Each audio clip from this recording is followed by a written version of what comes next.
Henry Cavill's fans aren't the only ones who are thirsty. The new face of Geralt of Rivia recently sat down with Graham Norton back in his native England to talk about his role on Netflix's The Witcher. The scene everyone was desperate for after the first Witcher trailer arrived, the monster-hunting Geralt sitting in that famous wooden bathtub naked as the day he was born, was the big clip featured during Cavill's interview with Norton. And that naturally invited questions about how he prepared for The Witcher's most famous scene. Fans are at least casually familiar in this age of Thors and Supermen that the diet required to maintain a perfectly sculpted brickhouse physique is punishing and mostly comprised of eating one's weight in boneless, skinless chicken breasts. Chatting with Norton about how he got ready to portray Geralt, Cavill revealed a new twist in the horror show that putting perfect bodies on film necessitates, purposefully dehydrating himself over several days. Cavill explained that the worst part about playing Geralt was the sharp decline in fluid intake he had to endure to get ready for all the shirtless scenes. He told Norton, "On the first day you'll have like 1.5 liters of water. The second day, a 0.5 liter, and then the third day, no water, and you'll shoot on the fourth." He went on to say that by the time he's done shooting on that fourth day, he's, quote, "the most miserable person on earth."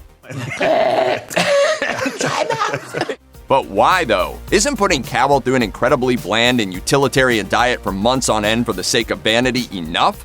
Makes your skin really thin, so it sits on the muscles.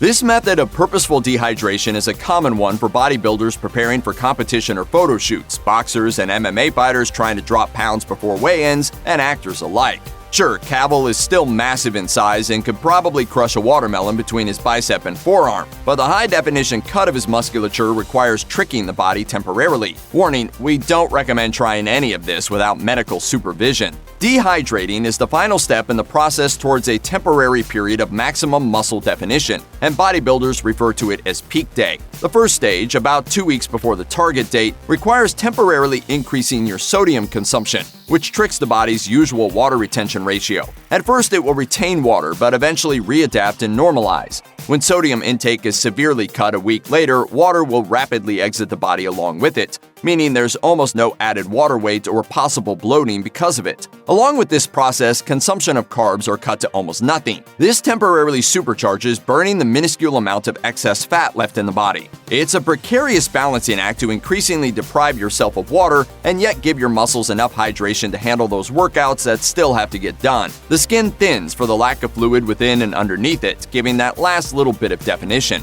At the end of all that, you get exactly one perfect day to get slicked over with baby oil and tossed into tastefully opaque bathwater for 5 minutes of sexy footage. For The Witcher, Cavill had to go through this grueling process repeatedly for every single one of the several scenes in which he's featured shirtless, because his supercut physique can't be consistently maintained for the weeks and weeks it takes to film a TV series. You're hungry and thirsty, and when you're not working in front of a camera, you're still working off-site in a gym with an entire team of people monitoring you down to the finest dehumanizing detail. Cavill said in the interview that by the end of all those day 4 shoots, he had a peculiar sensation.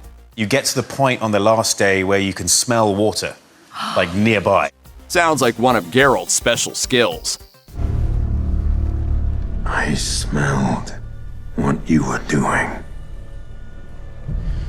Bless Henry Cavill for his dedication and patience, because this whole process sounds like the absolute worst. See the results for yourself on Netflix, where Season 1 of The Witcher is now streaming in its entirety.